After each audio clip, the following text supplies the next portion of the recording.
এখন দাঁড়িয়ে আছি শিয়ালদহ স্টেশনে, আর দেখতে পাচ্ছি শিয়ালদহ স্টেশনে শুরু হচ্ছে অমৃত ভারত প্রকল্পের কাজ।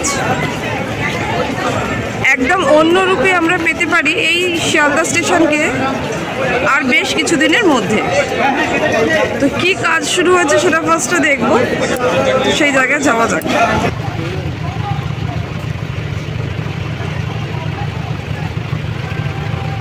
মোদিজির নয়া ভারতে বদলে যাবে শিয়ালদহ স্টেশন। আর ঘিঞ্জি নয়, চোখ জুড়িয়ে যাবে শিয়ালদহ স্টেশনের নয়া লুক দেখলে। হিংসা হবে বিদেশেরও। অমৃত ভারত প্রকল্পের আওতায় ঢেলে সাজানো হচ্ছে শিয়ালদহ স্টেশনকে। সংস্কার করা হবে, যাত্রীদের জন্য অত্যাধুনিক সুযোগ সুবিধা গড়ে তুলবে রেল।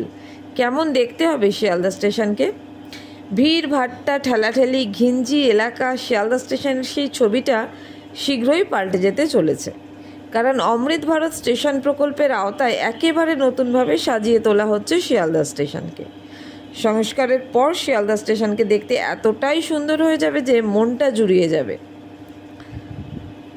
পূর্ব রেলের তরফে জানানো হয়েছে সিটি সেন্টারের মতো গড়ে তোলা হবে শিয়ালদহ স্টেশনকে। আধুনিকীকরণ করা হবে স্টেশনের ভবনের।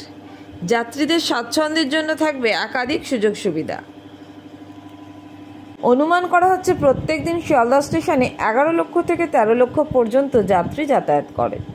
এটি শহরের সবচেয়ে যানজটপূর্ণ রেলওয়ে স্টেশন এবং এখানে আছে অত্যন্ত ব্যবহৃত ইস্ট ওয়েস্ট মেট্রো স্টেশন। অমৃত ভারত প্রকল্পের আওতায় শিয়ালদহ স্টেশনের পুনর্নির্মাণ এবং উন্নয়ন প্রকল্পের অংশ হিসাবে নতুনভাবে তৈরি হচ্ছে এন্ট্রি এক্সিট গেট। শিয়ালদহের এক বিশিষ্ট আধিকারিকের মতে শিয়ালদহ বিভাগ দ্রুততার সাথে নির্মাণ কাজ সম্পন্ন করবে। এবার এক ঝলক একটু দেখে নেওয়া যাক কেমন হবে শিয়ালদহ স্টেশনের নয়া লুক।